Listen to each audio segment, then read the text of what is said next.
Congress party ने, राहुल गांधी ने अपने घोषणा पत्र में या किसी बयान में किसी नेता ने यह कहां कहा कि हम आएंगे तो मंगलसूत्र ले लेंगे, सोना ले लेंगे, संपत्ति ले लेंगे, दूसरों में बांट देंगे? क्यों आप मिसकोट कर रहे हैं, बयान को ट्विस्ट कर रहे हैं जफर इस्लाम? देखिए, आदरणीय प्रधानमंत्री जी ने जो बयान दिया है उसको किस नजरिए से आप देखते हैं, क्या आपकी सोच है, वही दर्शाता है कि आपका नजरिया कैसा है। मैं ये कहना चाहता हूं कि जब उस वक्त के प्रधानमंत्री जी ने जो बयान दिया था वो नीति आयोग की मीटिंग में बयान दिया था, और नीति आयोग की मीटिंग के बयान देना मतलब कि ये देश के अधिकारियों को निर्देश देने का मतलब हुआ। आपने जो भी कहा वो मतलब एक तरह का निर्देश हो गया देश के अधिकारियों को कि उस डायरेक्शन में चलना है। और जब साफ लफ्ज़ों में कहा तो साफ मैसेज भी दिया। अब इतिहास खंगाल के देखिए, इमरजेंसी के टाइम में क्या हुआ इमरजेंसी के समय में यही हुआ कि इमरजेंसी के समय में आप सिर्फ जेल में तो नहीं लोगों को डाला, बल्कि उनके घर के संपत्तियां लूट ली, और आज तक उस संपत्ति के बारे में नहीं, ना ट्रेजरी में गया, सरकारी खजाने में गया, वो कहाँ गया भाई? लोगों के घरों से माल पानी सब गायब कर दिया। तो इतिहास भी बताता है ना कि कांग्रेस पार्टी का इतिहास क्या रहा है। नसबंदी करा दिया आप लोगों के, इमरजेंसी में चले गए आप 1975 में जफर इस्लाम, 2024 की लड़ाई आप 75 में ले जा रहे हैं। अरे एक मिनट से 75 में मानक गुप्ता जी, हकीकत को जानने के लिए इतिहास जो है वो साक्षी होता है, और इतिहास बताता है कि कांग्रेस की सोच क्या है। इसलिए मैंने कहा सोच को समझिए। मैं पूरी बात खत्म होने दीजिए, फिर बताता हूं। आज इन्होंने अपने मैनिफेस्टो में डाल दिया है, वो आपकी संपत्ति को देखेंगे, फाइनेंशियल इंस्टीट्यूशन से उसके जायजा कराएंगे, और क्रांतिकारी तरीके से घर से माल लूट के जाएंगे। कहां लेके जाएंगे भाई? डिवाइड कर देंगे, छीन लेंगे, क्या करेंगे? लोगों के घर में इतना डर पैदा कर दिया है इन लोगों ने। और साथ साथ मैं ये भी कहना चाहता हूं कि आदरणीय प्रधानमंत्री जी ने जो कहा उसको भी तो समझिए। मुस्लिम समाज के बारे में कह रहे हैं, हिंदू मुस्लिम कह रहे हैं। अरे भाई, मुस्लिम समाज को आपने आज़ादी के बाद से कहाँ रखा? आप देखिए कि मुस्लिम समाज, जब ये पूरा देश बना था एक हिंदुस्तान, तो कितनी रियासतें ऐसी थी जो कि मुस्लिम उसके रूलर थे। कितनी अच्छी हालत में मुस्लिम समाज थी। आज वो रूलर इतनी अच्छी समाज में होने के बावजूद हमारा जो स्टैंडिंग था समाज में 47 के बाद, जो भारत के एक्सेशन के बाद जो एक रियासतें मुस्लिम समाज थे, चाहे जूनागढ़ हो, चाहे बहुत सारे थे, आज वो कहाँ किस हालत में हिंदुस्तान में आ गए? वो सच्चर कमेटी की रिपोर्ट बताती है। तो किसके पॉलिसी से? अब मैं सवाल पूछूं, मैंने आपको नहीं टोका, 4-5 मिनट आप बोले जफर इस्लाम, अब मैं सवाल पूछूं। एक सेकंड, पूरी बात खत्म कर लेते हो। हाँ, खत्म कर लेते बात। तो ये उस नजरिए से देखना चाहिए। हम तो सबका साथ सबका विकास की बात करते हैं।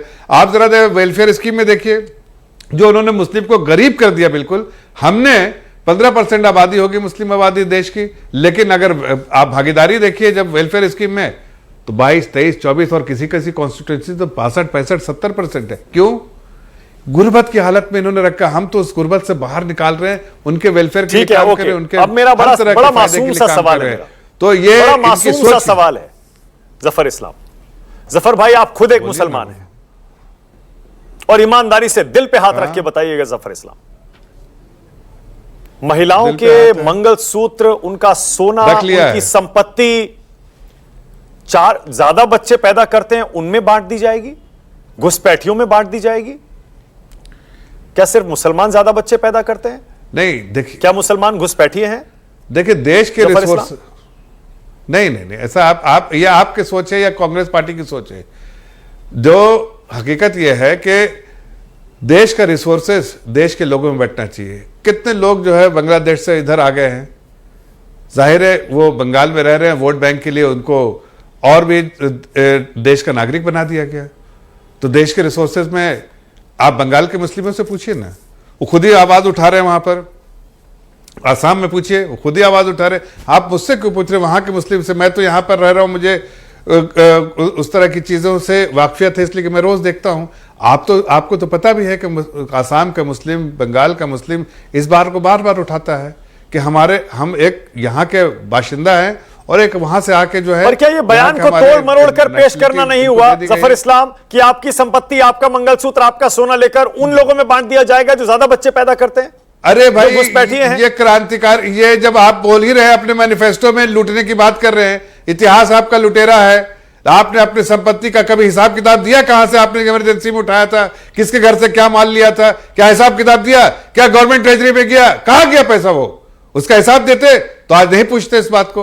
जब आप हिसाब ही नहीं दिया। नहीं, मुझे बताइए 10 साल 2004 से 2014 तक आप 2006 का मनमोहन सिंह का बयान याद दिलाते हैं। डाका डालने वाले तुम्हारे 2004 से 14 तक यूपीए की सरकार थी। मैं कह रहा हूं लिखित बताइए कितने लोगों की संपत्ति छीनकर और कितने मुसलमानों में बांटी गई? बताइए कितने लोगों की संपत्ति छीनी गई यूपीए की सरकार? कह रहा हूं नहीं, मैं तो ये कह रहा हूं कि वो नहीं, मुसलमानों और इसको छोड़िए, वो जो इन्होंने कहा है कि देश के लोगों की संपत्ति लूट लेंगे, जो अभी तो लिखित रूप से दे रहे हैं कि हम आपके डाका डालेंगे आपके घरों में, मैं आपको लूट लूंगा। ये तो चेंगिस खान टाइप का पॉलिसी हो गया भाई, कहीं जाके जिसका चाहो लूट लो। ये डेमोक्रेटिक प्रोसेस है कि नहीं? क्या देश है? डेमोक्रेसी से चलता है, कॉन्स्टिट्यूशन से चलता है, कि मैनिफेस्टो से इनके चलता है कि देश के स्त्री धन ने जो लोगों के इनहेरिट किया है धन, उसको लूट लो जाके। कैसे लूट लेंगे भाई? ठीक है, आपने 1975 में कर लिया, आज देश की जनता नहीं करने देगी। जफर इस्लाम, मैं आपसे बिल्कुल सहमत होता। जफर भाई, मैं आपके साथ खड़ा होता और आपके साथ आवाज में आवाज मिलाकर कांग्रेस पार्टी से यह पूछता कि किसकी संपत्ति लेकर किसमें बांटना चाहते हैं। कल मैंने पूछा कांग्रेस के प्रवक्ता से यह बात, लेकिन यह कहना कि महिलाओं के मंगलसूत्र गोल्ड लेकर ज्यादा बच्चे पैदा करने वालों में बांट दिया जाएगा, घुसपैठियों में बांट दिया जाएगा, उसे आप क्यों हिंदू मुस्लिम ट्विस्ट दे रहे हैं? तो अच्छा, ज्यादा बच्चों वाले में क्या आप मुस्लिम कहा उन्होंने कहीं पर? तो कौन ज्यादा बच्चे पैदा करता है? आप ही बता दीजिए भाई। हैं? आप ही बता दीजिए फिर। नहीं, कहा किसने कहा आपको मुस्लिम? पहले बताइए। ज्यादा बच्चे कौन पैदा करता है भाई? बता दीजिए फिर, आप ही बता दीजिए। नहीं, जो गलत, एक मिनट, नहीं मैं पूछ रहा हूं ना कि आप देश का सेंसस निकालिए, उसमें हिंदू भी होंगे, मुस्लिम भी होंगे, सिख भी होंगे, ईसाई भी होंगे, सब होंगे। ऐसा आप इसको खाली एक कलर देने की कोशिश करें, लेकिन हकीकत है घुसपैठिया जो है बांग्लादेश से आए हैं, घुसपैठिया असम में और बांग्लादेश से आए हैं, असम में और बंगाल में। इसको आप क्या नकार देंगे क्या? तो क्या कांग्रेस पार्टी सिर्फ घुसपैठियों में बांटने वाली है क्या? अगर बांटने के लिए कह भी रही है, अमीरों से लेके सिर्फ इन घुसपैठियों में या इन ज्यादा बच्चे वालों में पैदा बांटने की बात कह रही है क्या? कहां कही है उसने ये बात? देश के रिसोर्सेज किस पे बंटने चाहिए?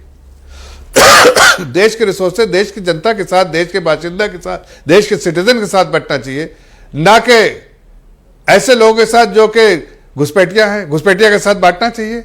आप देखिए, मुस्लिम आवाज उठा रहे हैं आसाम में, मुस्लिम आवाज उठा रहे हैं वेस्ट बंगाल में कि बांग्लादेश से आए हुए घुसपैठियों को जफर इस्लाम, एक सवाल और, उसके बाद मेरे पैनल के सारे नेता, सारे प्रवक्ता आज बोलने को बेताब हैं, क्योंकि मुद्दा ही ऐसा है। आ रहा हूं एक सेकंड, मुझे पता है आज आसिम वकार बहुत बेताब है बोलने के लिए। जफर भाई, मनमोहन सिंह का जो बयान है, अब तो पूरा बयान आ गया मीडिया में। आप वो 20 सेकंड का क्लिप, उसको जो आप वायरल कर रहे हैं कि सिर्फ माइनॉरिटीज और मुसलमानों के लिए कहा है, पूरा बयान आ गया। अब तो आपने भी सुन लिया होगा, उसमें बहुत लंबी चौड़ी बात है। क्यों आप ट्विस्ट कर रहे हैं बयान को? देखिए उसमें यह कहना, उनके मैनिफेस्टो में लिखा है भाई, बहुत सारी ऐसी चीजें कि वो तो बिल्कुल कांग्रेस का मैनिफेस्टो डिविसिव मैनिफेस्टो है। देश को दो भाग में बांटना चाहती है, हिंदू मुस्लिम करना चाहती है, समाज को बंटवा के जो जिस तरह से वो राजनीति करती है वही करना चाहती है। और उसको आप कहीं ना कहीं कुछ लोग उसको सपोर्ट करना चाहते हैं, लेकिन हकीकत है कि देश इनके इरादों से बटेगा नहीं। इनके इरादों से मनमोहन सिंह के बयान को आप कोट कर रहे हैं, पीएम ने भी किया, अब तो पूरा बयान आ गया। इन पर्टिकुलर नहीं लिखा क्या? उसमें क्या जरूरत थी? नहीं, इन पर्टिकुलर मुस्लिम नहीं लिख बोला है क्या उस बयान में? क्यों ऐसा बोला है? वही बात तो है। लेकिन माइनॉरिटी से पहले जो बोला है वो आप जानबूझकर नहीं सुना रहे हैं। माइनॉरिटी से पहले भी बहुत कुछ बोला है। नहीं, मैं तो आपसे इतना पूछ रहा, इन पर्टिकुलर मुस्लिम क्यों बोला है? इसलिए कि मुस्लिम समाज को इन्होंने वोट बैंक की तरह इस्तेमाल किया, यूज किया और फेंक दिया कोने में। ओके, आसिम वकार, आज आसिम वकार पहले, क्योंकि आसिम वकार बहुत दिन बाद आज इतना सच्चर कमेटी की रिपोर्ट का जवाब दो। ओके जफर भाई, ऑल राइट।